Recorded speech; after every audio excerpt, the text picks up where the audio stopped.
chilling tales for dark nights.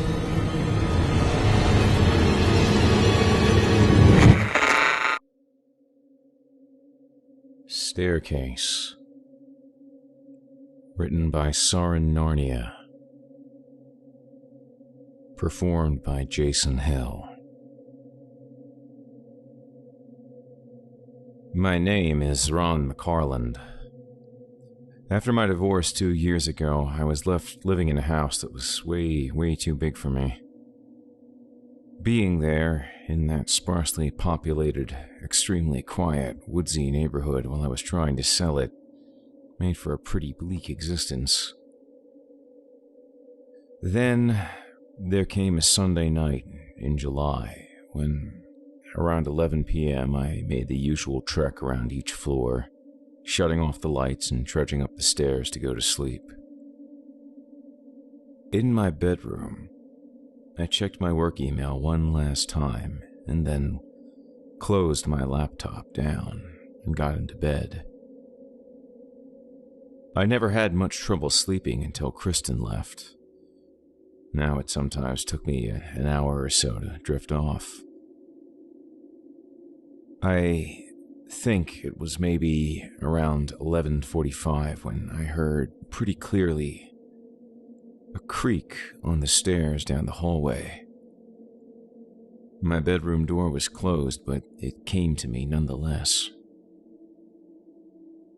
I tensed up and lay perfectly still. A few seconds later, there was an identical sound, an identical instance, like a foot on the staircase. I could never fully describe just what that does to you, a moment like that. It felt like my body temperature rose 10 degrees, and I could feel my heart pounding in my chest. You live your whole life, and then, in 1 second, you learn what it's like for primal terror to swallow you, mind and body. I waited about 10 seconds more and heard nothing. It was a tremendous effort to get out of bed. I tried to do it without making a sound. It took 3 quick steps towards the bedroom door, and I slowly depressed the lock button, hoping it wouldn't click too loud. Only then did I really exhale. I pressed an ear to the door. 30 seconds. A minute. 5 minutes. The difference between movies and real life is that in real life, I couldn't leave my place. I had to wait it out. There was no line or moment beyond which I felt safe. Not after that vivid sound. And I didn't dare open the door. There are probably some who think I'm a coward, not realizing what a moment like that truly feels like. It was almost 20 minutes before I moved back to my bed and sat on the edge of it. My cell phone was on the night table, charging. I reached for it and held it in one hand, muting it so there would be no ringtone if someone were to call or text me. Unlikely in any case. One more sound, and I would make the call to the police. Not for a second did I doubt what I'd heard. All that was uncertain was what had caused it. I had no pets. The outer doors were all firmly locked, or so I hoped. There were 2 remote possibilities that I could accept. One, that the house was settling somehow due to some recent unpredictable weather. And 2, that Kristen had somehow come back into the house. But why? Why would she do that? I crossed the room and looked out the window. Only my car was in the driveway. In the end, it was anticlimactic, just me sitting back on the edge of my bed for so long that my eyes began to close and I was drawn down into sleep. I lay on top of the blankets, clutching that cell phone, and I awoke to sunlight pouring in my window. Even then, I was ashamed to say it took some time to work up the nerve to open the bedroom door. I made 2 calls to coworkers before I did, and 1 to Kristen, and worked into the conversation what had happened the night before. Before I left for work, I turned the TV on loud with the intention of keeping it on all day while I was gone, and then I very reluctantly went down into our finished basement. I didn't check around too much, getting a bit nervous down there. Heading out, I realized that my front door was unlocked. I must have left it that way when I'd been making trips in and out with groceries. And so I was pushed even more toward making an awful conclusion. Everybody at the office got the story from me that day, just to make myself feel better, really, but when I got home, a little before dark, my mood soured completely. How was I supposed to go in there alone and just drop off to sleep like nothing had happened? I sort of hated the people at work who had just listened to my story and empathized emptily. One of them even made light of it. I wish they could know what it was like to hear that creak on the staircase just once, when they were alone. I worked at my dining room table until about 9 and tried to watch the end of a movie. Outside, there were occasional silent flashes of lightning in the sky. It was oppressively hot and we were expecting some thunderstorms. Nothing serious had developed yet. And then there was a knock at the front door. I almost dropped my scotch, it shocked me so bad. I very reluctantly went to the door and looked through the eye hole. There was a woman outside, mid-30s, looking pallid in the porch light, which made everything look that way. It was someone I'd never seen before. I opened the door, but not quite all the way. She introduced herself as Karen, said she lived over on Grail Street, about 8 blocks away, and apologized for the visit. She had been approached by the person who lived next door to her to start a neighborhood watch committee because of some recent incidents people were concerned about. She was talking about prowlers specifically, and I invited her to come in to let her know that that was something I just might have some knowledge about. She thanked me for letting her in. She was on foot tonight and hadn't expected the rumblings of thunder off in the distance. There had been 2 break-ins that she knew about, both occurring when people were away, and in one case, some things had been stolen. She was fuzzy on the details and didn't even really remember the names of the people who had reported the break-ins. I myself knew none of my neighbors, really. She was using the suggestion of the watch committee to at least get out and know the people she lived close to. I asked her to join me in the living room so I could tell her the story of the night before, and she took off her cheap windbreaker and made herself more at home. She was a little shy, maybe not very comfortable around strangers. She reminded me of what people think of when they think of a cat lady.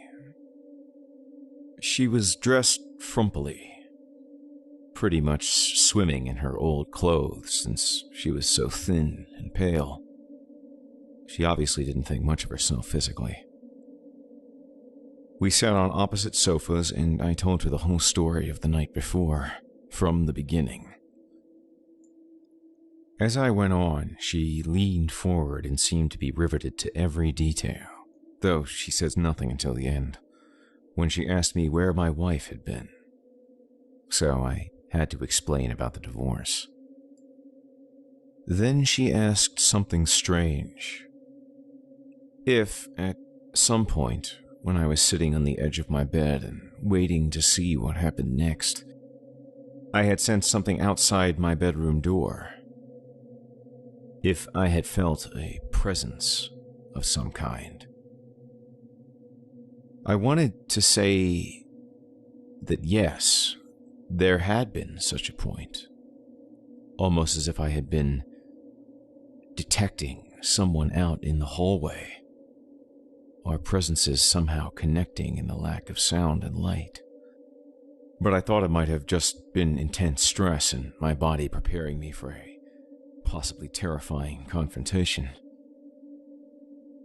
Karen told me she'd had a similar experience once, but had never told anyone about it.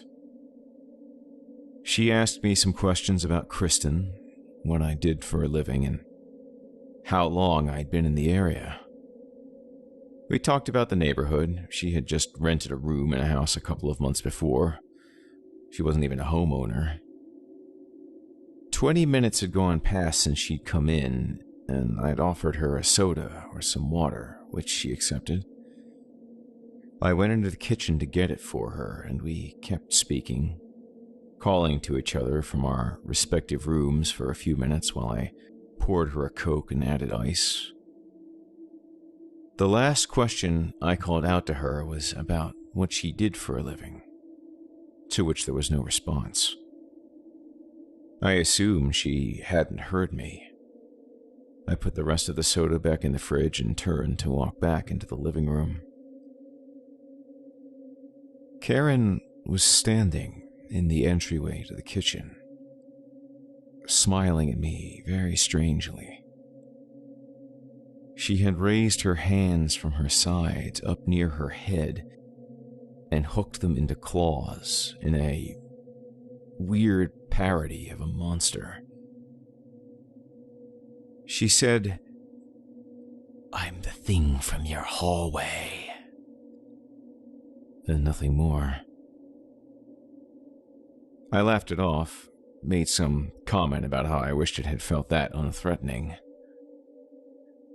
She held that position even then, grinning like an 8-year-old might when trying to creep up on her kid sister. It was like she was waiting for me to try to move past or laugh more heartily. But it was far too odd a thing to do that just struck the wrong chord. I stepped forward and held out her soda glass. She took it and without a word turned and headed back into the living room.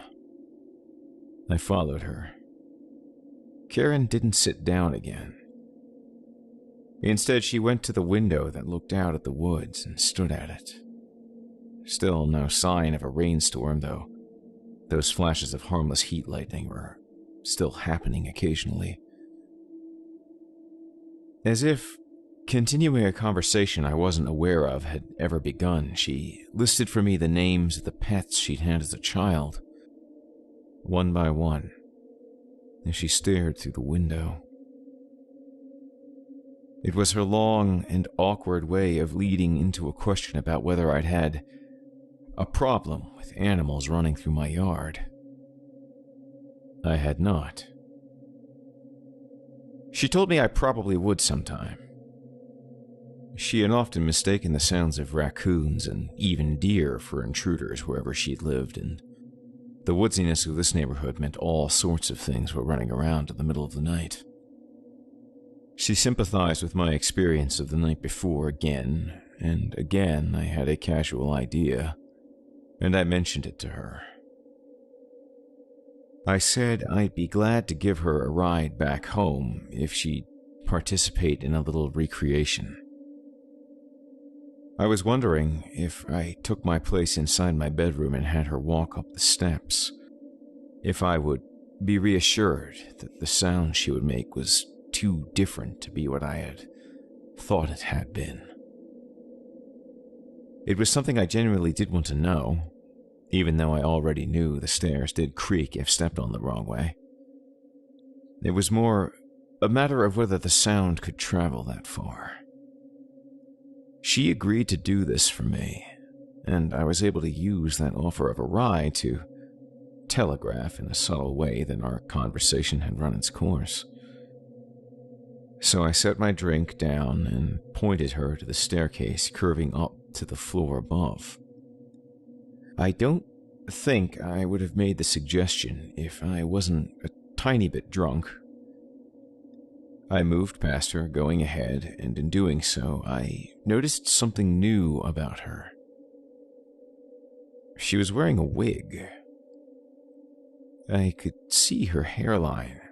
The colors didn't really match. Her natural color was light brown, and the wig was much darker. It didn't mean anything in itself, but I got this sudden, inexplicable image in my mind of Karen standing in front of that window in my living room, but in the dark, and reaching up to adjust that wig as she stared out. What had she been seeing outside that window? I had only been in her presence for 20 minutes, but I already felt I needed to block her out of my life. I told her to come about halfway up the steps and stay there, and I'd call out from my bedroom, and when I did, I'd like her to walk very, very slowly up the steps, just a few of them. I walked in and closed the door. I even sat on the edge of my bed to get as close as possible to the exact spot I'd been when I'd heard the creak. I loudly called out to Karen that I was ready. Nothing happened for a moment.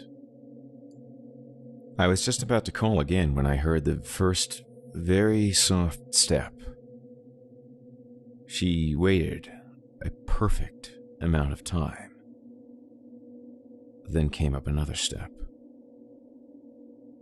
The third, after even a longer pause, caused a noticeably louder creak, one that sent a chill through me. The fourth and fifth were just like that one, very clear, even from behind the bedroom door and down the hallway. It was true. It had been someone. I would have sworn it at that moment. I got up from the bed and opened the bedroom door. As I did, I was momentarily confused because the light in the hall was different. Sometime after I had gone into my bedroom, Karen had hit the light switch at the bottom of the stairs, and she was now half in the dark. Maybe trying to simulate too much, I thought at first. She was standing on the top of the stair now, very still, and she had for the second time raised her hands up near her head. The monster claws were back. That sick parody wasn't funny at all, but childish and inappropriate. Her grin was even wider now. She said nothing, just stared at me from down the hall, a little off balance, like she was trying to remain perfectly fixed for my observation, or trying to look like some sinister figure in a wax museum. For the first couple of seconds, as I took in the sight of her standing there, my mind didn't register the most striking thing about her position.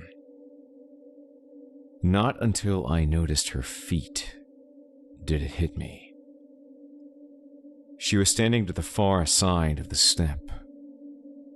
She had climbed them by keeping extremely close to the edge nearest the wall, off the narrow strip of carpeting covering the middle of those stairs. It should have been obvious to me when she was on her way up, but why would she have done that? Why would she have known to do that. That only walking on the bare wood would produce that exact sound I had heard. I hadn't described it in any detail. A person would have just assumed she should go up the center. I waited for her to say something, but she just showed her yellow teeth in that awful grin. Her skinny fingers held out threateningly like a monster from a child's primitive nightmare. Why wasn't she asking what I thought? I nervously muttered some thanks, but I found myself unable to walk forward. Not until I saw how she reacted. She giggled a little, but didn't lower her hands. I found myself telling her that I had to make a quick phone call, but I'd meet her downstairs in a few minutes and she could make herself at home. Then I withdrew back into the bedroom and shut the door without waiting for a response. For no reason I could fully define, I pressed the lock button on the door inwards, just as I had done less than 24 hours ago. I backed up a few steps and sat on the edge of the bed. I didn't have my phone with me. It was downstairs, and had long been without a landline. I didn't hear the steps creak again, which would have signaled Karen was headed back downstairs. I found myself looking at the bottom of the door to detect a change in the shadows underneath it, meaning movement nearby, but it was too dark in the hallway now to do that. What happened then was a change in the air somehow, a thickening. And I sensed fully what Karen had been talking about before. That sense of presence, of connectedness to someone I couldn't see on the other side of the bedroom door. I held my breath and leaned forward, my eyes rooted on the crack under that door. When sound came, I flinched. Karen was twisting the locked doorknob. When she realized she couldn't get in, she spoke. She said she was the thing from the hallway, come to get me. And then she addressed me by a name that was not mine. Not even close. She had me confused with someone else. She told me through the door that if I wouldn't come out, she would come back when I was less bloody. Those were the exact words she used. Now I heard her moving down the hall. The discrepancy in the volume told me she had tried to be stealthy when she'd approached. Then her footsteps on the stairs. Softer now. She was in the carpeting. The worst moment, somehow, was when I could hear nothing at all. Even though I knew she was far away from me. Not knowing her precise location was terrible. But then I had thought I could hear the front door open, and I definitely heard it shut, hard. I quickly opened the bedroom door and went to the railing and looked over it, down into the foyer. Though there was nothing there, I didn't yet fully trust Karen was gone. I moved fast the other way and turned the L corner that led to another bedroom and the guest bathroom across from it. Keeping the light off, I went to the window in there, which looked out over the front lawn. I saw her down there. She was walking down the driveway. She kept going out onto the road. I lived at the end of a cul-de-sac, and there was only one direction she could walk. From my house, Grogan Road led on a perfect rising straightaway for almost a half-mile. To get back to the intersection that would lead toward the center of the neighborhood, she had a substantial walk. There were only 2 houses on either side of the road back here where we were all surrounded by the woods bordering a state forest. I could breathe a little easier now that she was gone, but now I was not convinced of anything she had told me. I felt she might be dangerous. I went downstairs, picked up my cell phone, and kept it in my right hand as I opened the front door. Karen was almost out of my sight by that time, disappearing down the middle of the street, walking through the dark. Before her image got totally away from me, I went out, intending to follow her, just a little ways.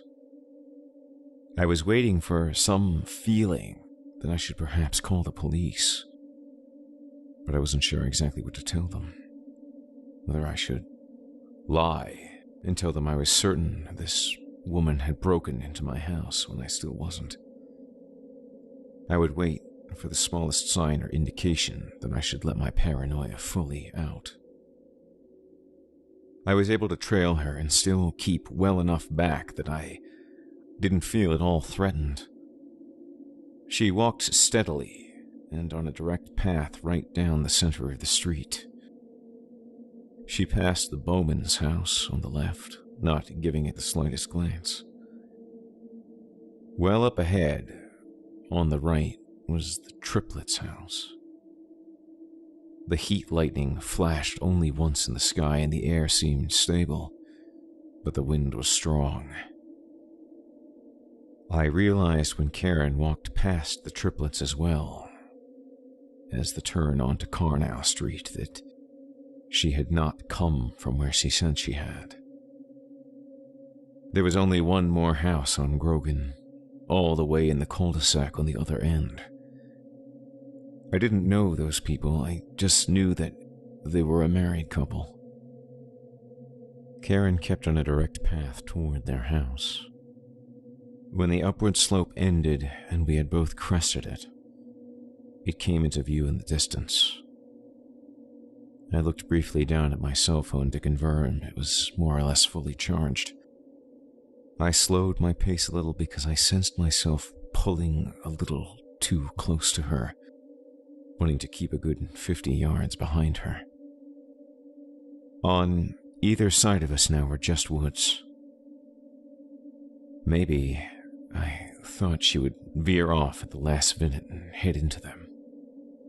Maybe she would get to the driveway up ahead and walk around the house up there, where there was a footpath if you went deep enough into the trees, a trail leading north toward a small park. There was a single light on in the house, in an upstairs room, and one car, a minivan, parked in the driveway. I stopped where I was just over the top of the slope that led down toward the house. I watched Karen go towards it. She never moved faster or slower. There was just no variation in her path or her pace. I registered the fact that she was not wearing her black windbreaker.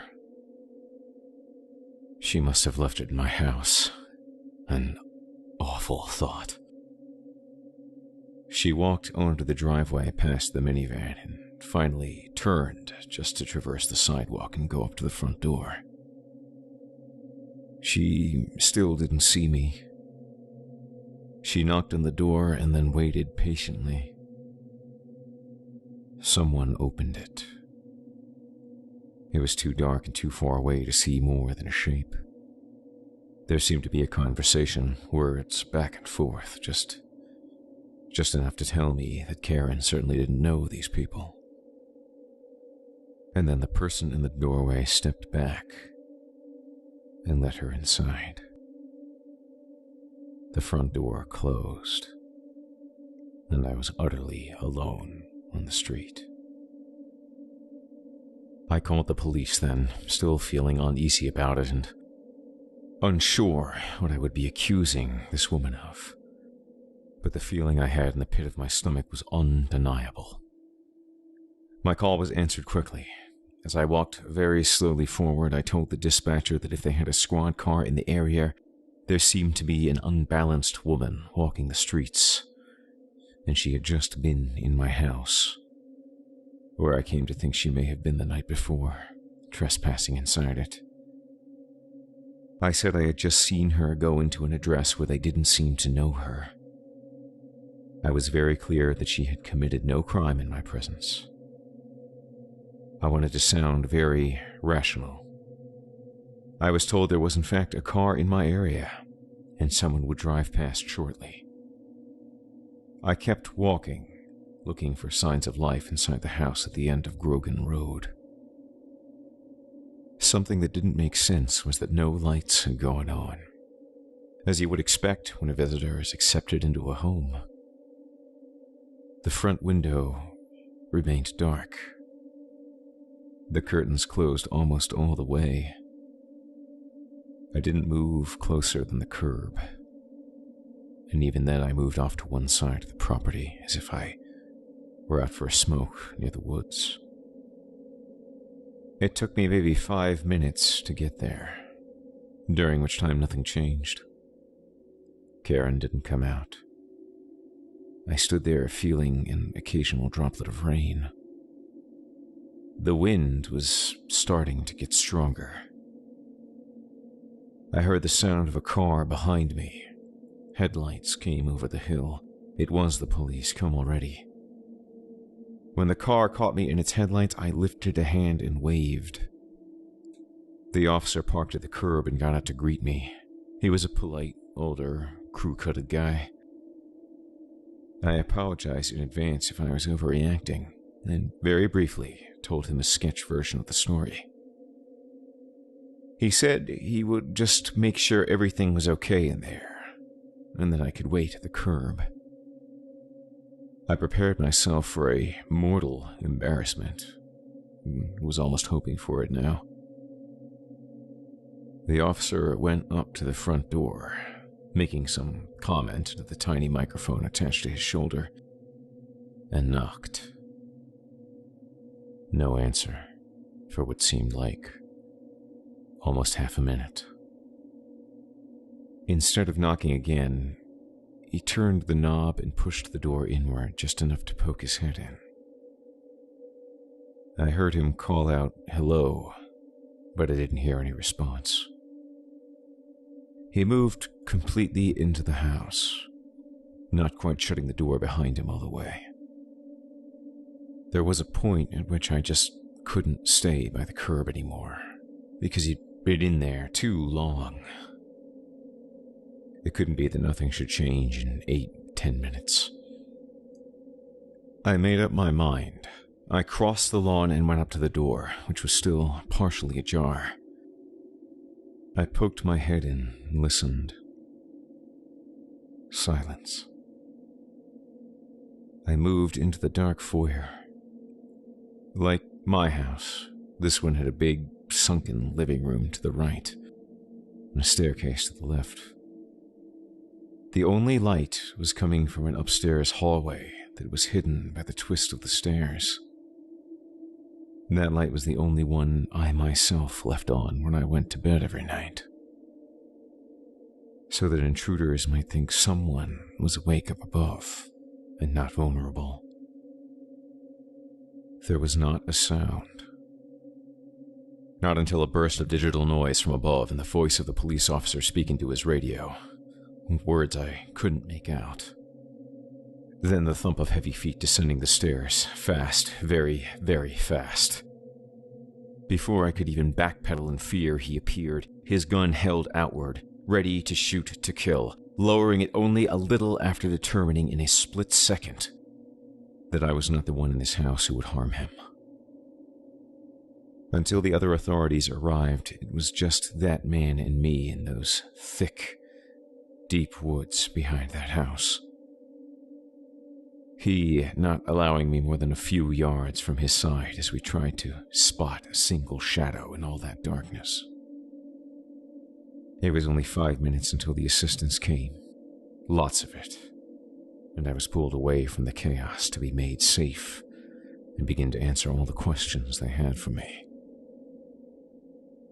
When I first saw the crime scene photographs in the courtroom months later, my first thought was just how lucky I'd been that night not to make even the slightest ascent up that staircase and see the bloodstains that began just beyond my view from the foyer. It was horrible enough that when the police finally left my home at 3 a.m, I realized I'd completely forgotten to mention the black windbreaker draped over my sofa. The one that belonged to that intruder. That deeply deranged killer who'd lived less than half her life outside a mental hospital. It was an accidental souvenir that I had the detective make a special trip to return for, unable as I was to even touch it, for fear I might get an overwhelming visceral flashback of the woman who had a 2-night game of stalking me, only to release her venom on someone even more unsuspecting.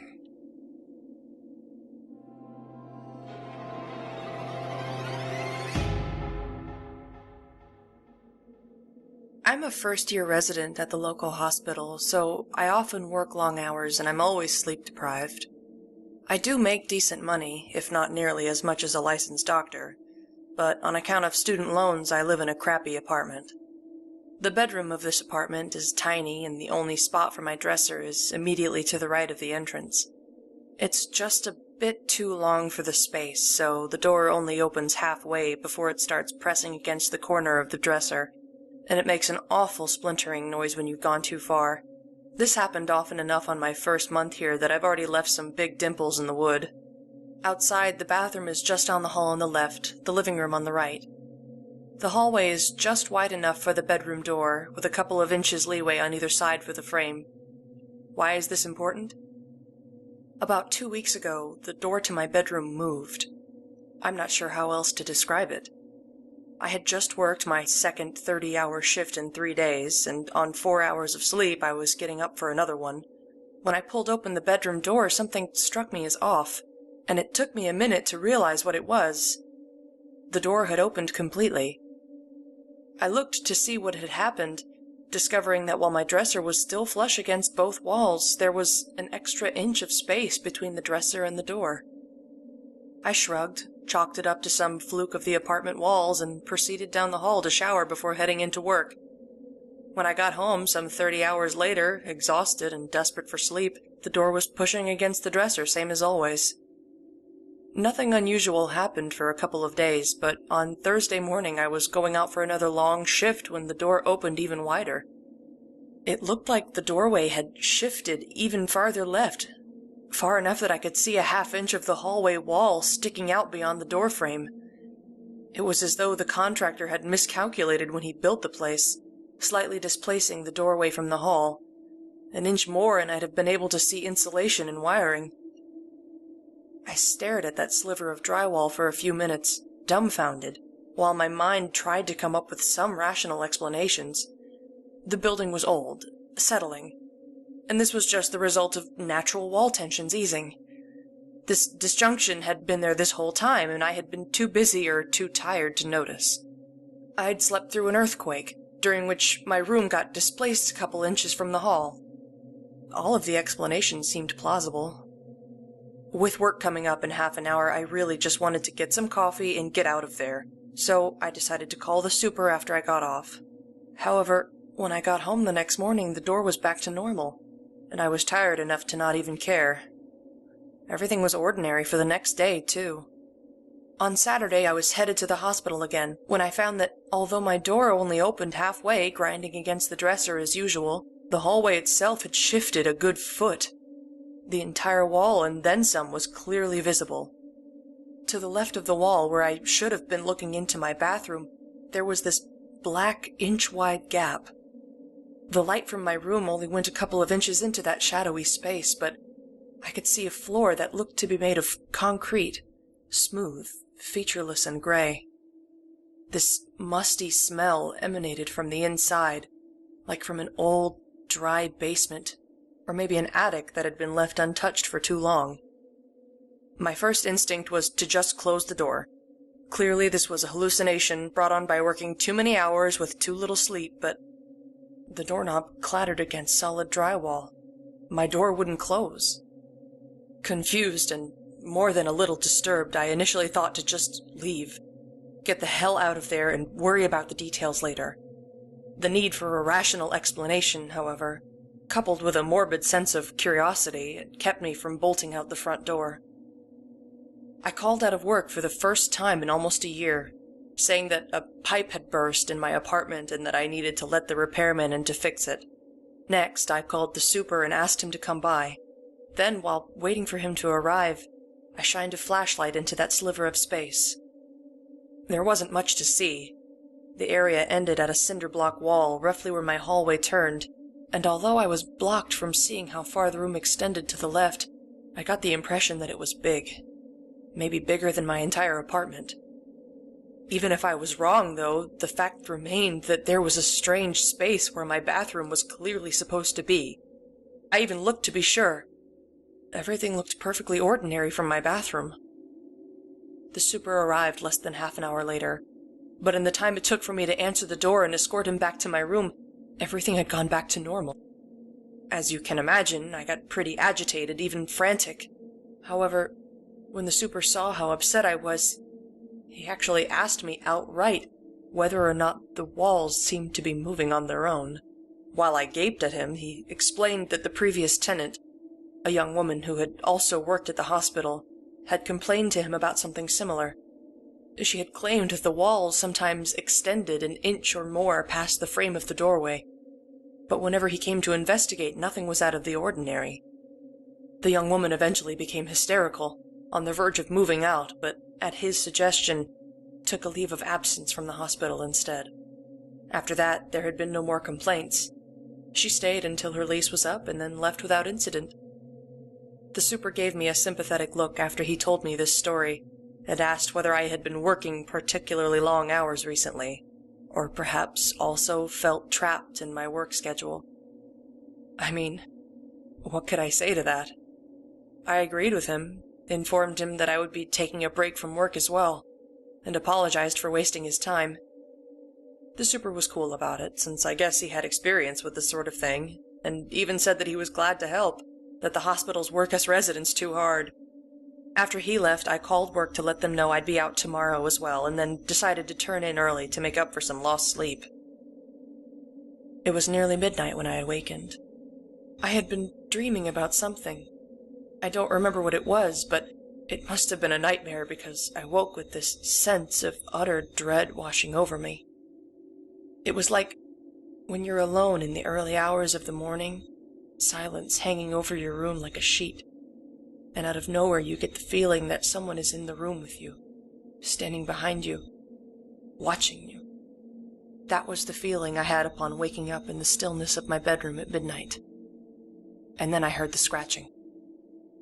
It was faint at first, so faint that I thought that I was imagining it, but gradually grew in volume until it was clearly audible from across the room. Something was scratching at my bedroom door. That in itself shouldn't have been so alarming. I'd had mouse troubles at the apartment before. I'd even heard them scratching at the walls at odd hours of the night. After the events of the previous days, however, the sound jolted me awake, that sense of dread deepening into real fear. I slowly got out of bed and tiptoed toward my door. Up close, the sound was unmistakable. The scratching was coming from the bottom of the other side. Well, mouse or not, I reached over and quietly as I could, locked the door. Then I grabbed the flashlight from the top drawer of my dresser, got onto my hands and knees, and shined it through the half-inch space underneath the door. The scratching stopped almost immediately. Then something reached in through the bottom of the door. I was so startled for a moment that I didn't even realize what it was, and then it felt like someone had punched me in the gut. 3 fingertips curled against the bottom of my doorframe, wiggling slightly as though trying to push the door open. The fingers were gray and skeletally thin, stained the rusty brown any medical student could tell you was dried blood. Their nails were long and ragged, clearly broken numerous times, with the splitting and pitting characteristic of malnutrition. And then I heard something else coming from just outside, carried on that musty, dry basement smell. "Help me." The voice was so soft as to barely be audible, but it was clearly a woman, and I could hear panic running through it, quiet sobs underneath the words. And then I could hear something else, a sound like soft footsteps approaching from somewhere far away.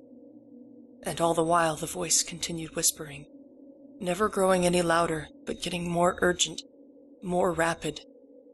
"Help me. Please, please, please help me. It's coming. Please help me, please, please, please. It's coming, please, please, please help me, please." Then the fingers vanished, as though whomever they belonged to had been violently jerked away. I could hear the sound of something being dragged along the ground, something scraping frantically against the concrete, but that noise quickly faded into the distance. And then I heard the soft sound of footsteps approaching again. It stopped outside my door, and for a while there was only silence. Then, as I watched by the trembling light of my flashlight, the lock slowly began to turn. Somehow it was being unlocked from the other side. I jumped up, slammed my shoulder against the door, dropping the flashlight in my haste, and scrambled to lock the door again. Something resisted my frenzied attempts to turn that little dial, and my fingers were so sweaty that they kept slipping off.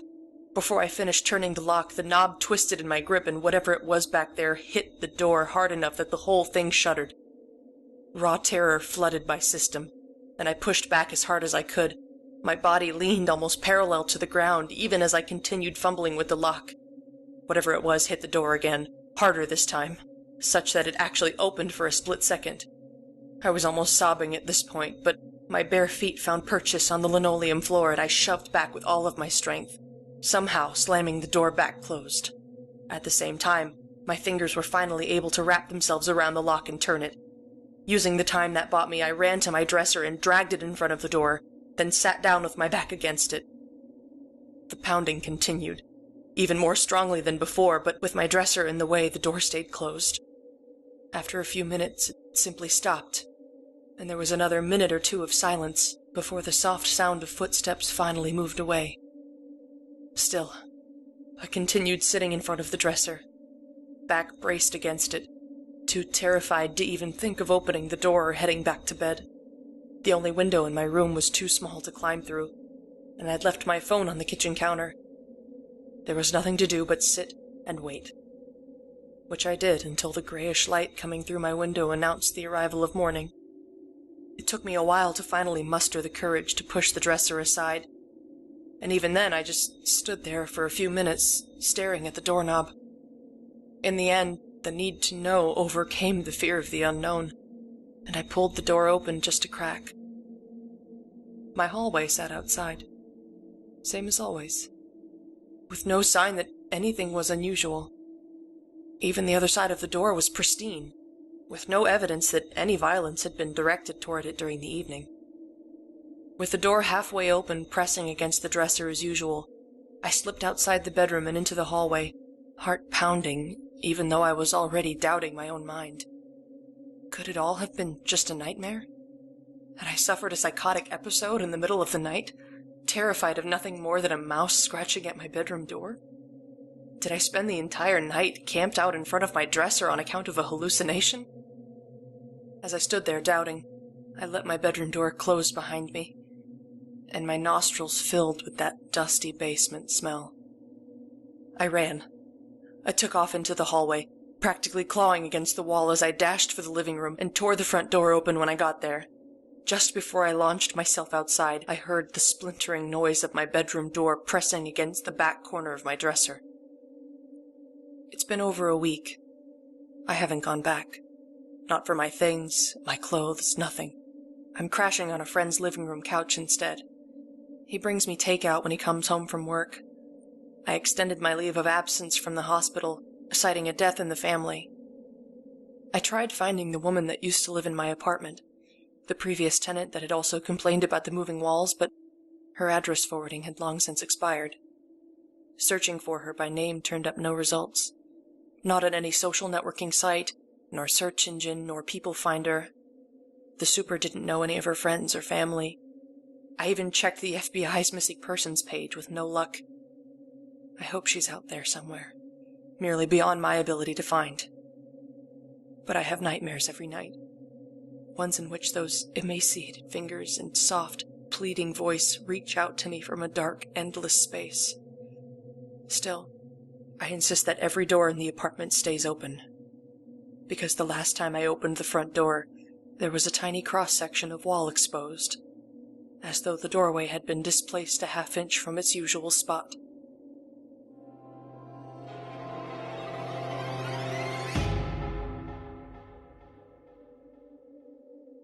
Mr. Sweetly. Written by Jack Mason. Narrated by Jesse Cornett. I met my best friend Jason in our freshman year at a boys' high school in New York. Jason was the kind of guy that all the other guys looked up to. Tougher than tough, but also willing to give you the shirt off his back. He was one of the star athletes on the football team.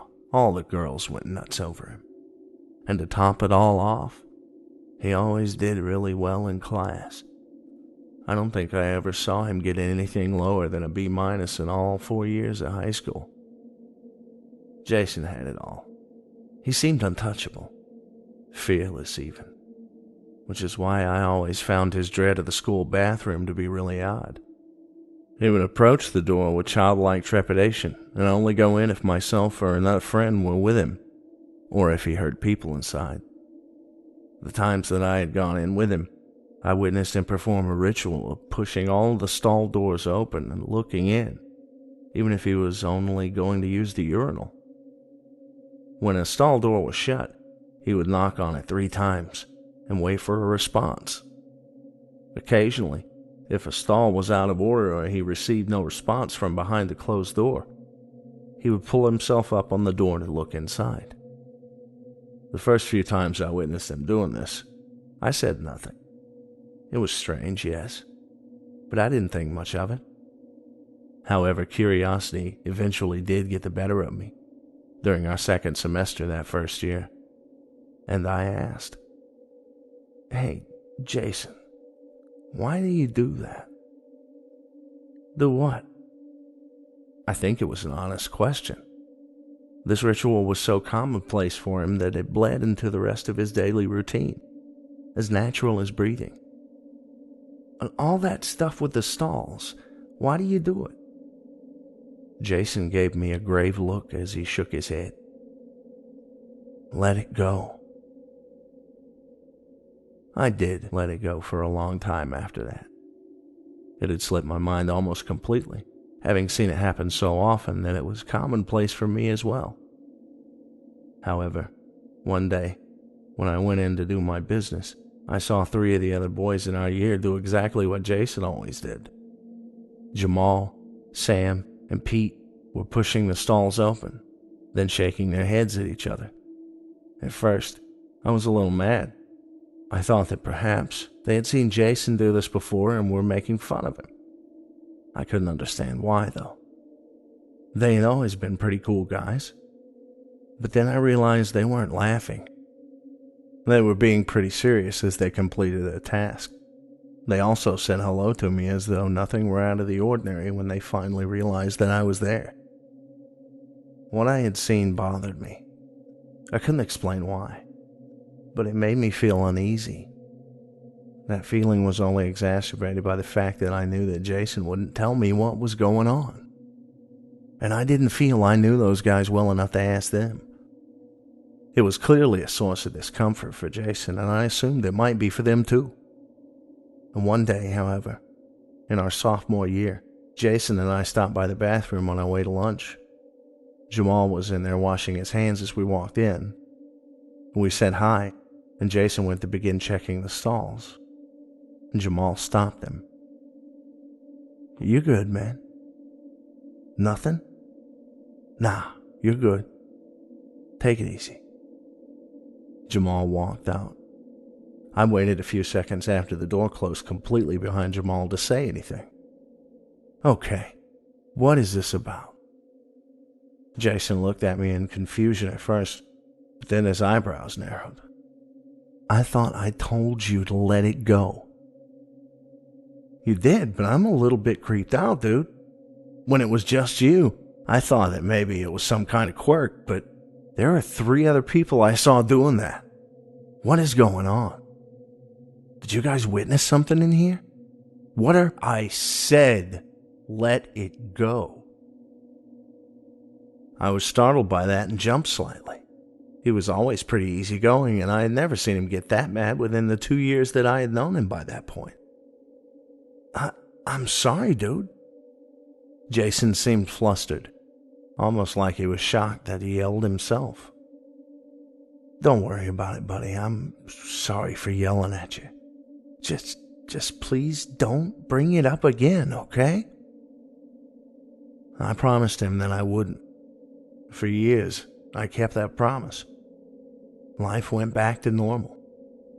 Years went by, and we grew up. Well, we got a little older anyway.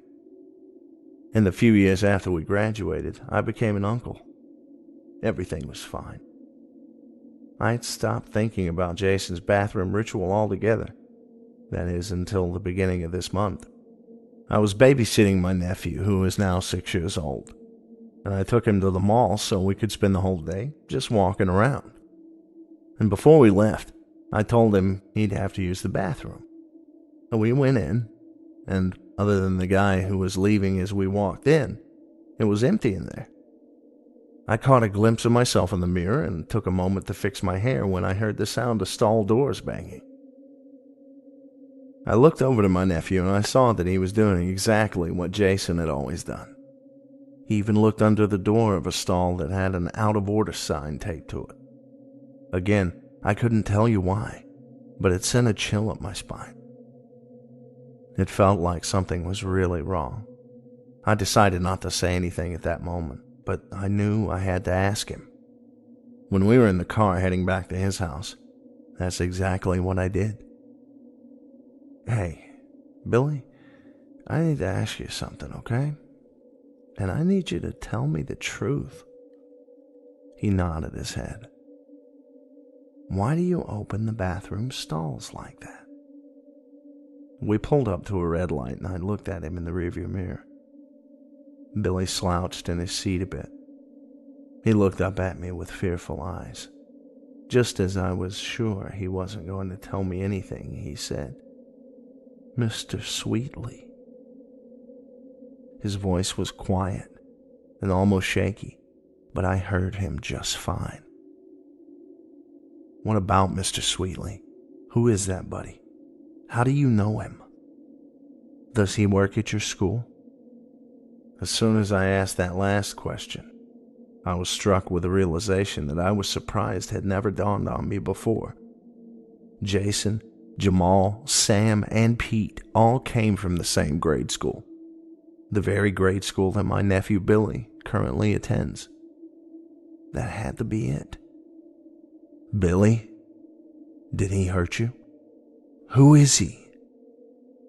Billy just pursed his lips and shook his head. I decided not to press the issue with him any further, not wanting to cause him any more distress than he was clearly already in. When I dropped him off, however, I pulled my sister over to the side to speak to her. I asked her if there was someone who worked at Billy's school named Sweetly. She, an active member of the PTA who knows everyone at that school, told me that there wasn't. She also said that no parent or child had that name either. When I told her about Billy's behavior, she laughed it off and told me that the kids had been making up scary stories since Halloween is coming up, and one of them probably scared him. I didn't believe that that was the case, but I didn't tell her that. Before I said anything else, I knew I had to meet with Jason. Last Saturday, Jason and I went out to lunch. After a while, I finally said, Jason, I have something important to ask you, and I need you to tell me the truth. "Yeah, man, what is it?" I breathed in deep. I was kind of afraid of what his reaction would be, but I had to protect my nephew, even if that meant causing a scene or potentially losing my friend.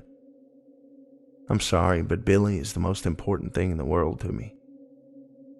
"Who is Mr. Sweetly?" Jason didn't yell. He didn't even move initially.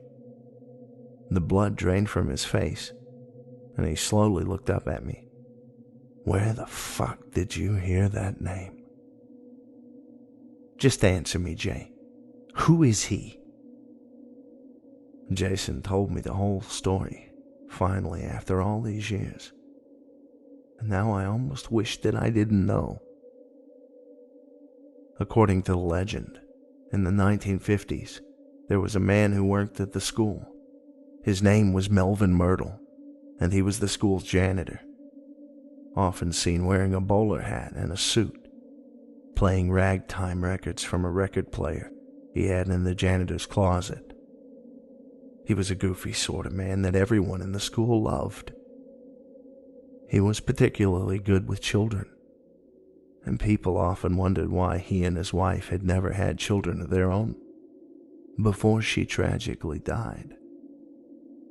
They started calling him Mr. Sweetly because he always smiled sweetly at everyone who passed by. One day, however, the school's other janitor, a father of a boy at the school, walked into the boy's room on the first floor to clean it. When he stepped inside, he saw Myrtle peeking over the wall of one of the stalls into the next one. The man became infuriated and forcibly yanked Myrtle from the stall. A long process of asking the children painful questions began, and it was determined that he did, in fact, have a habit of peering at children in the bathroom. Several girls stated that they had caught him peeping at them or their friends, but the kids he seemed to prefer were primarily boys. After the findings, Myrtle went missing and was never heard from again. Though the other janitor was suspected of foul play eventually, the charges were dropped. A couple of years later, a boy bolted from the bathroom screaming his head off that there was a man missing half of his face in there, watching him. Of course, the search yielded nothing. He gave a description of the man, and several other boys claimed to have seen him too. He would slowly poke his head up over a stall and either watch them at the urinal or in the stall next to his. He was wearing a bowler hat, and he was missing his lips and a large portion of flesh from one of his cheeks. The boy concluded his story with, "I could almost swear he really was smiling." Jason told me that since no evidence could ever be found, teachers just began to think that it was a story that the boys kept passing down to each other, starting with the boys who were around when the Myrtle incident took place. So, with no help from any of the adults, the boys started trying to find ways to ward him off. After a while, they discovered that he doesn't appear if you look for him first, starting with his stall. The last stall to the right. That's where he was caught. That's his favorite place. That's where I first saw him.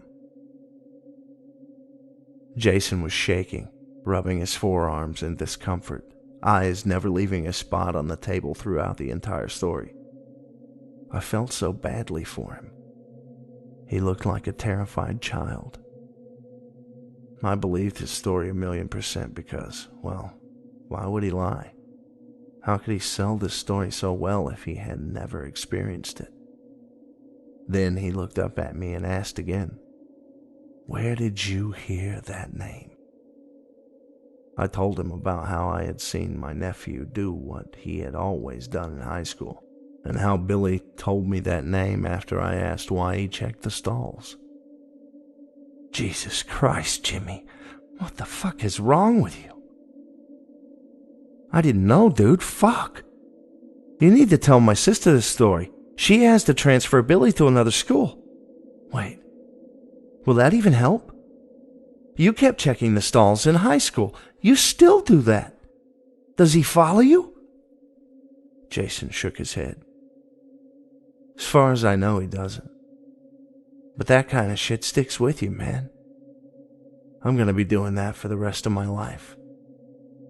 I know your sister. Do you think she's going to listen to a ghost story and just pull her son out of that place based on that? She's a part of the fabric of that school. You need some kind of proof. Jason then told me about a rumor that there was something written on one of the walls in Sweetley's stall, as the kids started calling it, and that it was covered up by the administration. The rumor was that it appeared one day, sometime in the 80s, and it was plastered over. A few days later, the plaster was entirely gone and the writing was perfectly legible again. After that, they moved the toilet paper dispenser over to that side and bolted it over the writing. When I asked Jason what it said, he told me that he wasn't sure. Nobody's ever been brave enough to try and find out.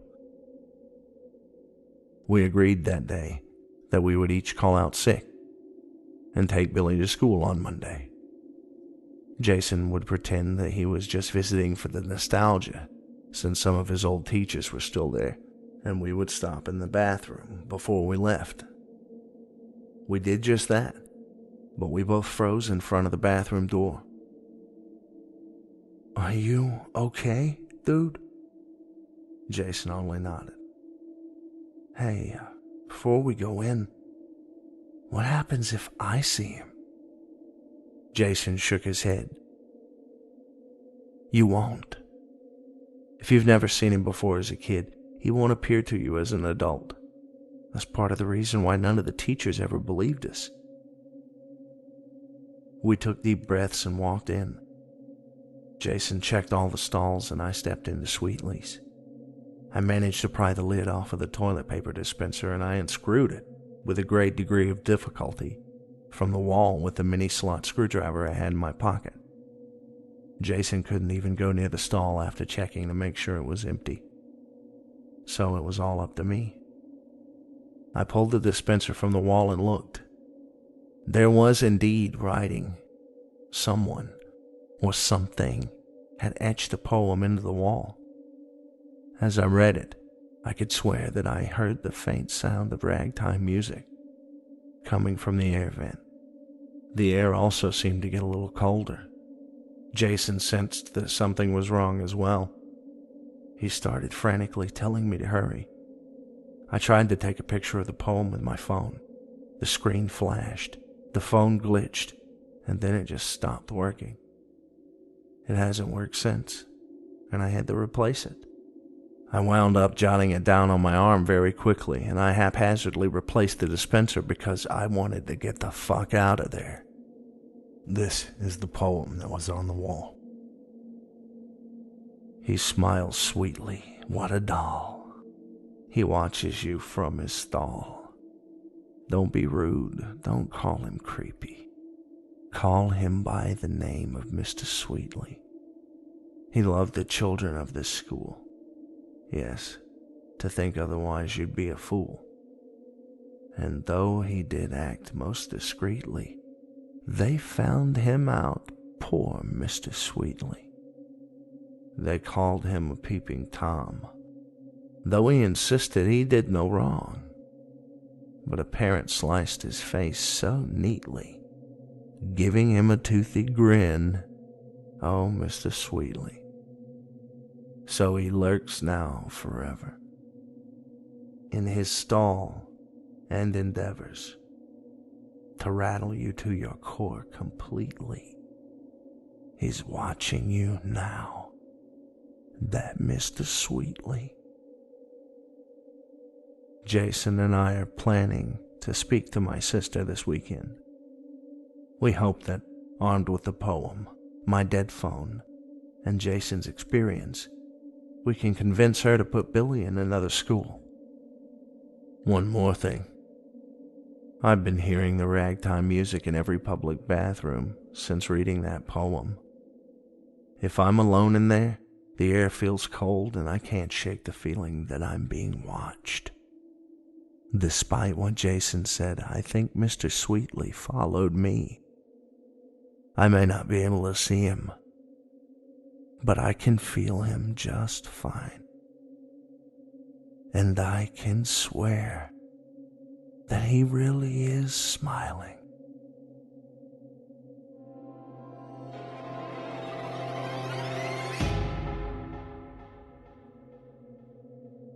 Blackroft. Written and read by Christopher Keegan. My name is Dr. Thomas Dugan, and what you're about to read is my story. It is not a fairy tale to lull children off to sleep, or some yarn told by a travelling performer to distract and entertain with a moral at its end. This story is much darker, for it is a true story, and must be told. I shall begin with my darling and long-suffering wife Elizabeth. She entertained my love of the medical profession so much that she followed me all over the north of England as I darted from one medical practice to another, constantly uprooting our happy little home in search of another project. Being of a restless nature, I never found anywhere that sufficiently challenged me. Elizabeth insisted that a child would provide the relevant distraction. We prepared thoroughly for our new roles as mother and father. However, what we were not prepared for was the death of our child before he even left the womb. Elizabeth is the strongest person I have ever known, and rather than succumbing to the Great Depression which hung over our heads, she encouraged a change, and urged me to go south to London to seek our fortune and build a new, happy home with a fresh start. That is how I found myself in a gentleman's club at 11 p.m. on a smoggy London September evening, and sat across from me was Sir Robert Teeling. We'd roomed together at university, and whereas I roamed around with barely a penny to my name, Bertie had secured a hefty salary and a knighthood doing something or other for the government. "My dear Doogie, why don't you consider the private sector?" he exclaimed in his boorish manner. "Bertie, there is nothing I would like more, but I've spent the last few years lancing boils and treating cuts and bruises in Yorkshire. I hardly feel my skills are practiced enough for the private sector." "Tell me, what do you know of medicine of the mind?" "You mean asylums?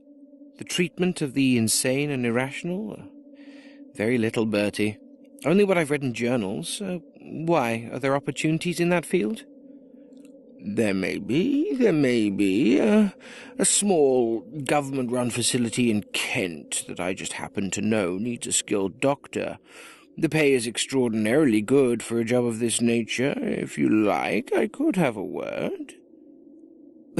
"Bertie," I said, delighted by this turn of events, "it sounds perfect.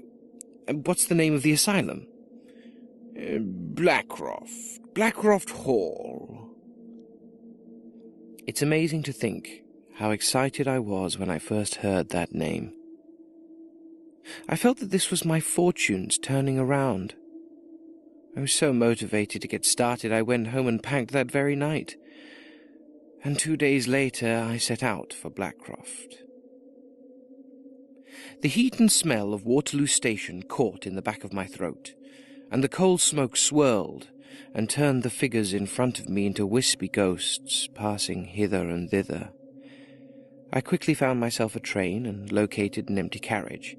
Happy to be out of the choking station, I slumped in the warm seat and made myself comfortable. Before too long the train pulled out of the station, and not long after that, my chin slumped onto my chest and my eyes closed. I found myself walking through a forest. The dead leaves crunched satisfyingly under my feet, and the branches above my head swayed in a pine-scented breeze. The sound of birds was so pleasing to me I stopped walking just to listen. This forest felt so alive, and yet there was something not quite right. A feeling in the air, like a storm was coming. Like I wasn't quite alone. Suddenly I felt eyes on my back. I started to turn and... "Tickets, please!" I woke with such a start I almost fell from my seat. "Tickets, please, sir." I handed my ticket to the conductor, still breathing rather heavily, and my heart racing. "Arriving at Blackroft in 15 minutes, he said after checking the destination, and left me alone once more. Blackroft station was deserted, and I was the only person to leave the train. However, it was very clear where the hall was, for a large, ominous building towered over the trees and across the fields ahead of me. A small facility, Bertie? I thought to myself. It looks as if it has 5 stories. As I got closer, my wonderment grew. Blackroft Hall looked less like an asylum and more like a manor house or stately home. The turrets of this grand building reached skyward, and the large windows reflected what sun there was into my eyes. But the day grew cold, as I saw that every window had been painted black, and a chill ran up my spine. I finally arrived at the large oak door and reached for the brass knocker. As my fingers touched it, I was filled with panic, a sense to run, to flee, leave, and never come back. But my hand was lifting the knocker and letting it fall with a crash that shook the glass in those horrible black windows. As the sound echoed away, I felt as if the whole world was holding its breath. Then the door opened. "Dr. Dugan?" Yes," I stammered. "My name is Cardell. Please come in." I didn't want to. The last thing I wanted to do was to step foot in this strange and cold place, but I did. I stepped through the door and watched it close behind me with a slam, blocking out the sunlight and plunging me into gloom. After a scratch and a sputter, a match jumped into light, causing shadows to dance crazily around me. Cardell lit a candle, and the flame steadied. "This is not quite what I expected," I said after a pause. "Why, what were you expecting?" "I don't know, a hospital, maybe? Somewhere where the windows aren't painted black?" "Our patients like the dark. You will too, eventually." "Hardly," I said. This man was unnerving me greatly. "Do you wish to get started immediately, Doctor? We can give you some one-on-one time with the patients." He smiled and showed a selection of broken yellow teeth, which made his white tunic seem whiter still. One-on-one time. I know nothing about this facility or its patients or your method of treating them, and I'm expected to start? Start what, for goodness sake? "Doctor, you're here to figure out how to treat them. Follow me." Cardell led me up a large staircase and through a series of winding corridors. It seemed that Blackroft had indeed been a stately home, but long since gone to ruin. The moth-eaten carpet beneath my feet let out puffs of dust at every step, and the mouldering paintings on the walls followed me with their eyes as I passed. Down another winding corridor and into a large room lit by gas lamps. Around the room was a shocking display of damaged humanity. The pale and emaciated bodies in this room were muttering to themselves, or rocking back and forth, or lying naked on the floor, twitching. The smell that reached my nostrils brought bile to my throat. I had to bring a handkerchief to my nose.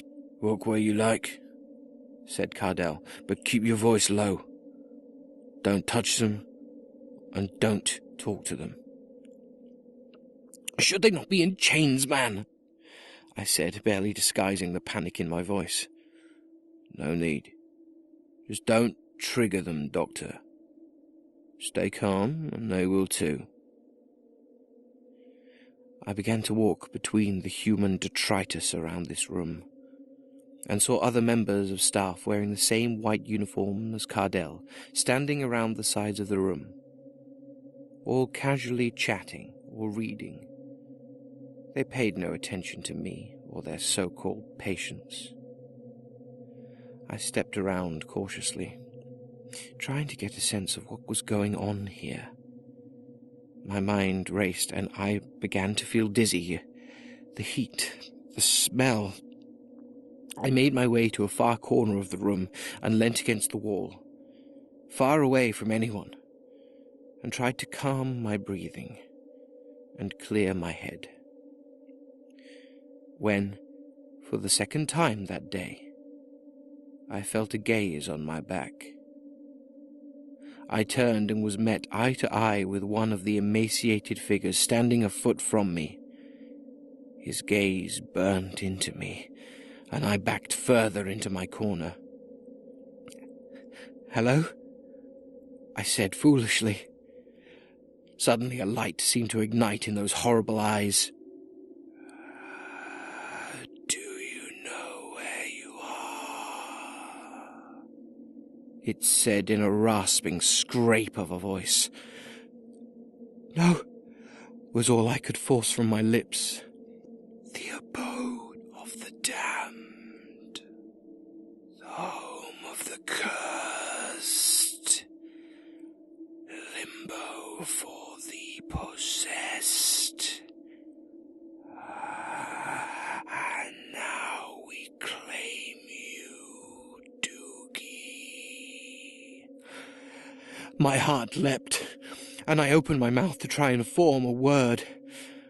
There was a crunch and a splat as the creature spat in my face. I tasted metal on my lips and in my mouth. I reached up to wipe the sputum from my face, and a smear of red came away on my finger. I saw it grinning back at me, the tip of its tongue hanging from a bit of sinew between the red blood-stained teeth, spread wide in a grin, the eyes electric and manic. The creature's blood dripped down the corner of my mouth. My stomach heaved. I staggered and vomited. Between the gurgling heaves and gasping screams coming from my mouth, I heard more manic laughter. The man who had bitten off the tip of his own tongue and spat his blood into my mouth was laughing. His own blood was running like a flood from his mutilated mouth, his head thrown back in ecstatic mirth, and his laughter rang through me like a bolt of lightning. The orderlies were on him, wrestling him to the ground, and I ran, jumping over the clawing fingers of the bodies around me, down a dark corridor and another, down the stairs and through the oak front door, and into the murky gloom of dusk. My heart didn't slow its hammering against the inside of my chest until I reached the train station. And even then the rising panic followed me onto the train back to London. As I sat in the train carriage, I tried to make sense of what had happened to me. Who was that creature? And what on earth was Blackroft Hall? I only knew one man who might have answers.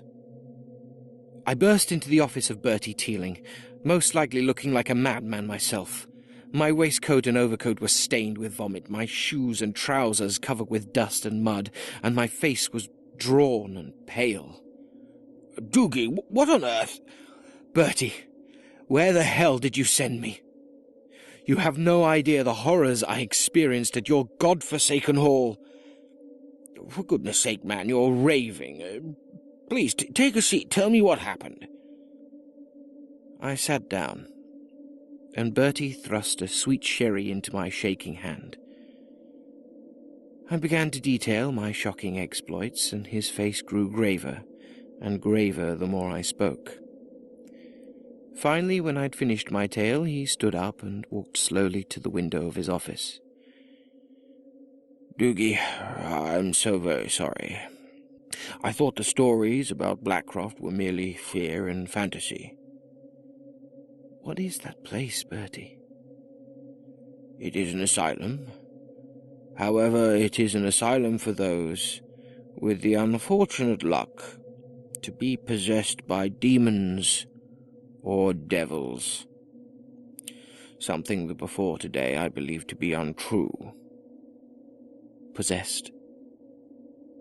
"Robert, I am no 5-year-old child. Those people were damaged, maybe beyond repair, but possessed? I should go home, and in the morning I shall catch the train north to see Elizabeth. You have damaged our friendship, Robert." With that I stormed from his office, trying to ignore his shouts that followed me. By this time it was very late, and the London streets were close to deserted. My tired feet dragged on the flagstones, but it wasn't long before I reached my rooms. Flopping down onto my bed, it crossed my mind to write a letter to Elizabeth before I leave for Yorkshire in the morning. But before I could think twice about it, my eyes were closed, and my head was soft against the pillow. I was walking again through the forest. The fallen blanket of leaves crunched under my feet, however this time there was no bird song, and the dark boughs of the trees above me seemed to choke the air from around them, and made me panic for breath. The feeling of eyes on my back once more made the hair on my neck prickle uncomfortably. I began to walk faster and faster, and then run, and then I snapped and launched into a full-blown sprint of panic. My heart beat so loud I felt it would tear my chest in two. My lungs burnt with every breath, and my brain was screaming inside my skull. Finally I whirled around. Nothing. Nothing except the oppressive gloom that filled the forest. I turned back, and my nerves shattered. Standing less than an inch from my face was the broken creature with the bloody grin, and the tip of its mutilated tongue hanging between its teeth. Every breath it took showered me in drops of blood and saliva, and when it spoke, a cascade of blood and bile fell from its lips. "Dr. Dugan, we mocked you, now we claim you." I opened my mouth to scream, but the beast slammed its hands to the side of my face and came in to embrace me. It clamped its jaws around my own tongue and bit down hard. I fell to my knees on the forest floor, choking on the warm blood that flowed from my mouth and down the back of my throat. "Your life is ours, but we only want one thing, and we will let you go." I looked at this being, and my eyes seemed to be all the questions it needed. Leaning in close, it whispered, "We want your wife." So there we are. That is my story. If you are reading this and you are not Elizabeth, then please share this writing and try to get it to my darling wife. Elizabeth, if you do read this, know that I have loved you dearly. But you should never come to Blackroft Hall, even if you intend to visit your poor, raving husband, because something else waits for you there. Besides, I couldn't talk to you anyway. I have no tongue.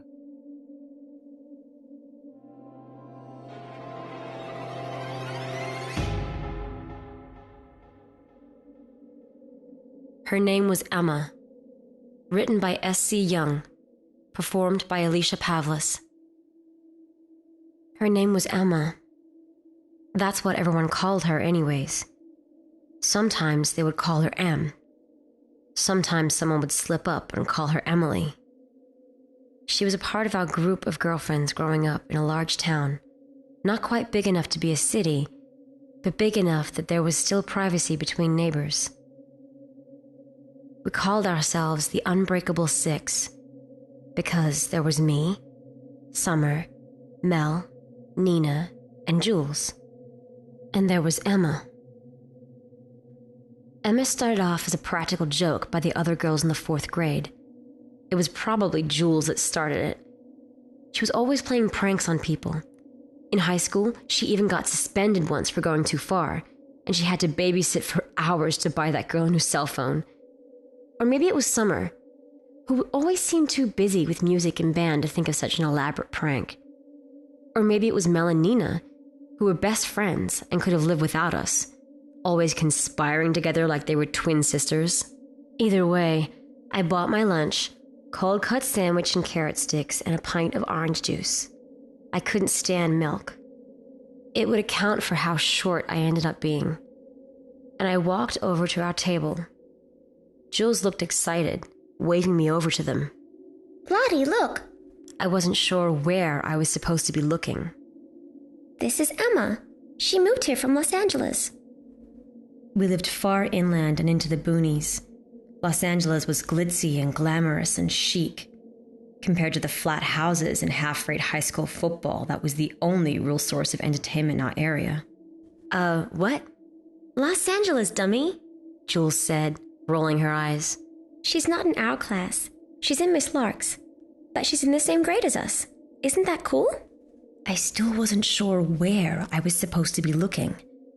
I sat down with my tray uneasily, wondering what I was supposed to see. Who? Summer jabbed me in the side. You're being rude, she hissed quietly. Summer was all about rules and manners. Say hi to Emma. I looked around our table, from Jules to Mel, to Nina to Summer, and back to Jules, who was waiting impatiently. I don't know, I was weak. I wanted to fit in. I didn't get it. Hi, Emma? They seemed to breathe a collective sigh of relief, like I was making everything awkward. Charlotte's weird sometimes, but her brother has a Nintendo, and he lets us play once in a while. They kept on talking, chatting about whatever 4th grade girls chat about, and I ignored it. If they wanted to play that prank, that was fine. I wasn't going to buy into it. I was always a precocious child. I knew what they were looking for was a reaction. That's how Emma became a normal part of our lives. It was crazy. We would buy her birthday presents, and they'd disappear like they were taken. I wonder how many candle-making kits and Mancala games Jules had piling up in her closet after all these birthdays. One year, Mel even got Emma a really nice necklace, and that disappeared too. We never went to Emma's house. I asked Nina about it when I was sure that Emma wasn't there. She gave me this scandalized look. Lottie, don't be rude. Emma's family doesn't have that much money. She's embarrassed to let us come over. She told Mel that, and Mel told me. And it makes sense. I mean, look at what she wears all the time. I mean, we still love her. We'll always love her. She's one of us. But don't rub in the fact that we can't go to her house. That's mean. After I was scolded so wholeheartedly by Nina, I didn't ask again. They were covering their bases really well, and by 7th grade, I had to accept that they were taking this prank all the way. It was weirdly comforting in a way. There was this silent friend that I never saw, but she was always around. We would leave seats open for Emma, and when we practiced the buddy system, someone always had her. On many occasions, I watched as my friends, allegedly partnered with Emma, walked into a bathroom by themselves. When we decided that we wanted to be lame and come up with a name for our group of friends, we decided on the Unbreakable Six. Even though There were really only 5 of us. I was curious in sophomore year of high school when we were having a sleepover. Summer was at band practice until late in the day, and Emma couldn't make it as she had to work on her science project, according to Mel. So I asked Jules, the likely mastermind behind the entire hoax, if you were going to write a story about Emma, like her biography, how would you describe her? Down to every detail. Jules loved stuff like that. She wanted to be a writer someday. Well, she's taller than you, which isn't hard. I threw a pillow at her, and she dodged deftly. She's got a medium build. Jules dropped her voice to a whisper. Even though she gained a little weight recently, but we're not going to tell her, and she's still beautiful. And she has green eyes and brown hair, and she's got freckles. She hates getting her picture taken. She's nice, but quiet, and she dances really beautifully. I mean, you've seen her, right? I thought back to the time a few months ago when we turned on some music and danced around together to practice dancing for homecoming, so that we wouldn't look weird or do it wrong when the time came. We stopped after a while and oohed and awed at empty space. After that point, I didn't ask any more questions. By then, I'd realized my friends intended to keep up the charade for as long as they could manage, and there was no use fighting it. It was in our senior year of high school that it happened. I don't know why it set me off. Not really. It was something little, something stupid. We were hanging out in Nina's pool, even though it was still too cold to swim, teeth chattering and goosebumps rising in our skin. We were waiting for the nearby jacuzzi to heat up to jump in. The cold sunlight cast a long shadow, and the wine coolers we'd snuck earlier were making that shadow seem menacing. It annoyed me for reasons I couldn't quite place. "Look at Emma, Lottie," Jules called. She wolf whistled and hooted, over the top like Jules always was. "Hot mama, look at that booty." I didn't know where to look, like always, like for the past 9 years of my life. I didn't know where to look. Since the 4th grade at our lunch table, dancing in Summer's living room, homecoming, football games, at the park, in class, anywhere, I didn't know where to look because Emma wasn't there. That's when I finally snapped. "To hell with Emma!" I screamed. "And to hell with all of you! Have you been waiting for this, the moment I completely lose my mind? Well, here it is!" I waved my arms around, manic and furious. "Emma isn't real! Emma isn't real!" I looked at their confused faces. "Oh, you're gonna keep this up? Well, you know what? I hate you guys! You've always done this, making me the butt of your stupid prank for almost 10 years, guys. 10 years! I slipped a little on the wet concrete, but regained my balance. "Screw you! I hate you so much!" Tears welled up in my eyes as years and years of pent-up frustration finally spilled over. Emma was some stupid prank that got out of hand, and I can't believe that none of you ever had the balls to tell me that it was a stupid prank. No, it had to keep going, and you had to keep laughing behind my back. It's not fair. Summer was furious. "Lottie, don't you dare be this way. Emma is right there and you're being a bitch. Why are you doing this? Are you mad?" Mel spoke up in a tiny voice. "Lottie, you look hot too. I mean, you look good in your bathing suit too."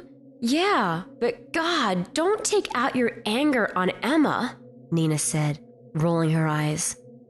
Nina walked over to the side of the pool and reached out a hand, like she was rubbing someone's back. "It's okay, Emma.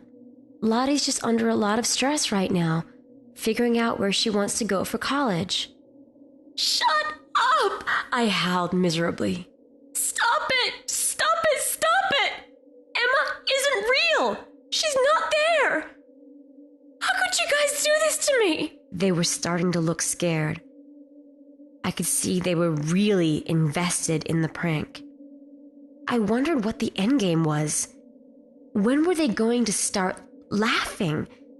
When were they going to jump up and say, "Gotcha"? I had enough of it.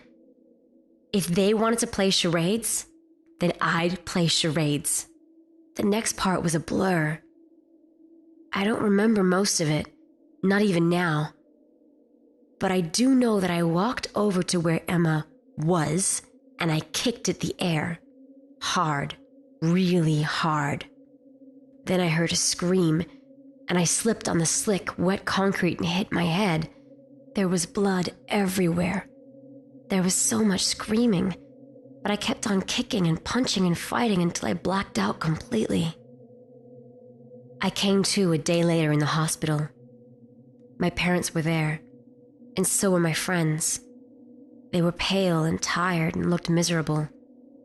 My heart panged. I must have really scared them. When my parents left, Jules approached me. She took my hand and began crying. The others started crying too. "I'm sorry, Lottie," she wept. "I'm really sorry." It was almost frightening, looking at the way my friends were. They were beside themselves in the privacy of the hospital room. I started crying too. I wasn't sure why, but I started stammering apologies too, as if by saying we were sorry things could go back to being the way they were. "I'm sorry," I cried. Summer was the only one who didn't look like she had forgiven me completely. She looked at me, eyes red and cheeks pink, and wobbly-chinned, and said, "Are you?" I didn't have to answer. The nurse came in to change the bandages on my head. For the rest of the year, no one mentioned Emma. Emma only belonged to our tight-knit group of friends, so there was no mention of Emma. One time, a cop came to the principal's office and Mel and Nina were quick to drag us away. After the accident, I withdrew from everyone. I didn't talk to anyone.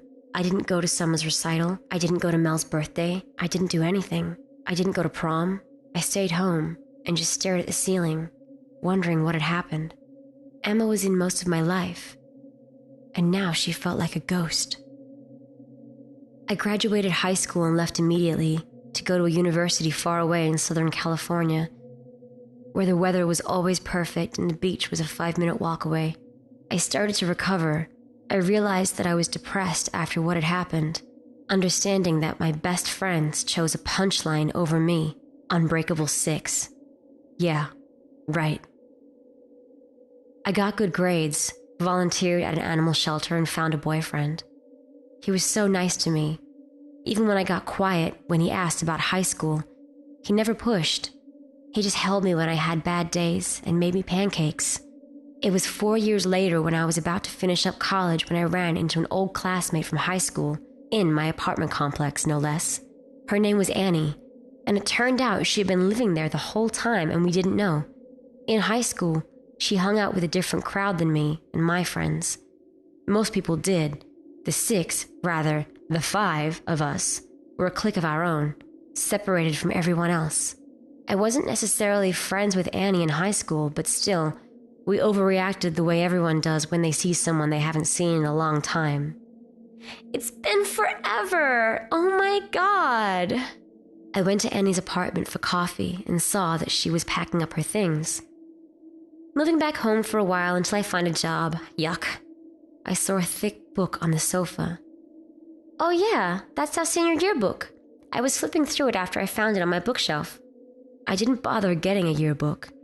I didn't have friends at the end of the high school, but I was curious to see what I looked like back then, if I had gained or lost weight, if my skin had gotten any better. I opened up the first page and was instantly confused. "For Emma," I read aloud from the first page. It was a dedication. My mind raced. Was there someone named Emma in our year? "Yeah, it's really sad what happened to her," Annie said, handing me a mug of hot coffee. I flipped through the yearbook, looking for any trace of Emma. Then, I found it. My heart stopped, and I felt my mouth go dry. My hands shook as I held the yearbook, looking at the photograph. It was a picture of the Unbreakable 6. We stood with our arms slung around hips and shoulders, sticking close together for the photograph. There was Summer at the end, then me, then Jules, then Mel, then Nina, then... I had never seen this girl before in my life. Never. But there she was. I can't even remember getting the picture taken, but she was right there at the end. Green eyes, brown hair, muffin top, shy smile, threadbare shirt and ripped jeans, looking straight at the camera like the rest of us. She looked as normal as can be, just another teenage girl. Annie looked over my shoulder. "Oh, there you all are. What did you call yourselves again? What happened to her?" I couldn't even touch her photograph. I could only stand there while my shaking finger hovered over her face. Annie fell quiet. "Well, I guess you might not really remember that well after your head injury, and you kind of just faded away from everything, stopped doing much at all. But Emma disappeared, out of nowhere. The cops came by once to ask questions, but her parents were both poor junkies, so no one really cared. Just another girl that disappeared." I left Annie and went back to my apartment, the one I shared with my boyfriend. He took one look at my face and started boiling some hot water for tea and grabbed a blanket to throw over my shoulders. I pulled away from him and locked myself in my room. I stared at the ceiling. I was 18 again, lost and confused. The girl's green eyes haunted me. Emma's eyes haunted me. I went on Facebook and found my old friends, my best friends, and I told them to please meet me back home, that it was very important. I returned back to our big town little city, went to the newest Starbucks and waited. They trickled in one by one. Jules, small-time blogger who works at an Italian restaurant until she makes it big. Summer, brown and freckled from her time at band camp where she coaches kids for the field shows. Nina, the hot librarian at our former high school. Mel, her belly swollen with her second child, wedding ring secured to her left hand by her high school sweetheart. My friends were not the same. Neither was I. I cut to the chase. I couldn't spare a moment for small talk. What happened to Emma? They exchanged uneasy glances. They knew this was coming. "Nothing," Jules said with finality. "Emma wasn't real." "She was just a trick," Nina said softly. "She was a prank." I figured they might pull that. I reached into my bag and slammed the yearbook down on the table, making our drinks rattle and one fall over, spilling tea onto the ground. No one moved to try and pick it up. They stared at the yearbook instead. "Emma was real," I finally whispered. "Emma was real. What happened to her?" "Nothing. Cut the crap, Jules," Summer snapped. She turned to me. "Lottie, you killed Emma that day by the pool. You went nuts and kicked her. You kept kicking her. Then you slipped and smashed your head. And you bashed her head. And she fell in the pool. And it was too late to save her. And we had to worry about you. And Summer!" Jules shrieked, swatting her in the arm. I was silent, absorbing what Summer had said. Mel spoke up in a tiny voice. "Lottie, we weren't going to let you go to jail." I looked up at my friends, tears running down my cheeks. "Why?" Nina reached across the table and took my hand. She squeezed it hard. "Because we're the unbreakable six. We don't break because one went crazy and another's dead." I excused myself to the restroom and wept for what seemed like hours. It couldn't have been that long, but there were angry knocks on the door from other patrons who needed to use the bathroom. But I just sat there on the dirty floor, sobbing, until I had cried everything out. I came out where my friends, my best friends, were still waiting. I sat down in my seat and faced them. I want to turn myself in. There was an outcry of different responses. Summer seemed willing, ready to have me turn myself into the police. Jules yelled out about them all getting in trouble. Mel started to cry. "You don't have to," Nina said. "You don't have to. We got rid of all the evidence. We buried her far away where no one would find her." "I want to turn myself in," I repeated firmly. "I killed her. I'll tell the cops that it was me, that I buried her. Tell me where she is so I can tell them where I put her. None of you will get in any trouble. It wasn't your fault." I thought I had finished crying. I thought I had nothing left, but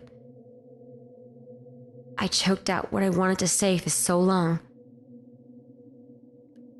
I never saw her."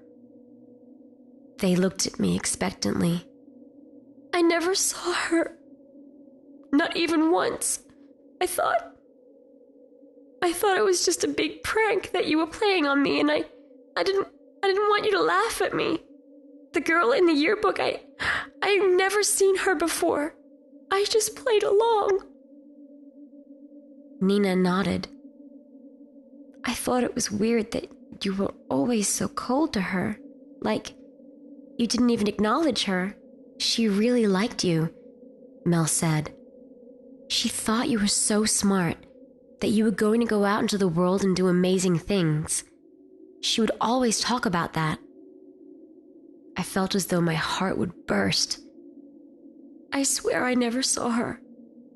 Something must be wrong with me, but I never saw her or heard her." I cleared my throat. "Show me where you buried her."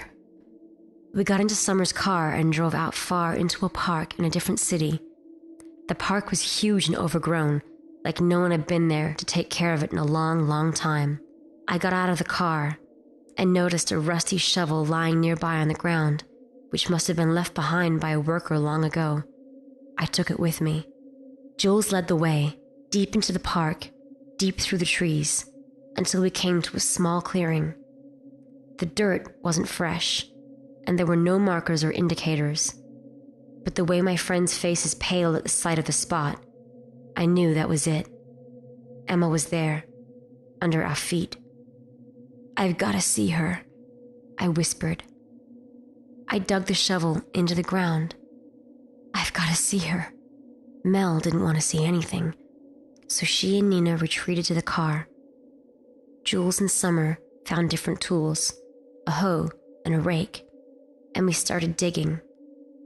Blisters rose and popped on my hands from the old shovel, but I kept digging as beads of sweat rolled down my neck and back. The three of us worked together in silence, digging up our best friend. Suddenly, Summer jumped back in disgust, throwing her hoe aside. Jules did the same, stepping out of the hole. We looked down. Summer gagged, covering her mouth and nose. Jules shook her head at the sight. Me? I laughed and laughed and laughed, tears streaming down my face, laughing until it hurt, as I looked down into an empty grave. Chilling tales for dark nights.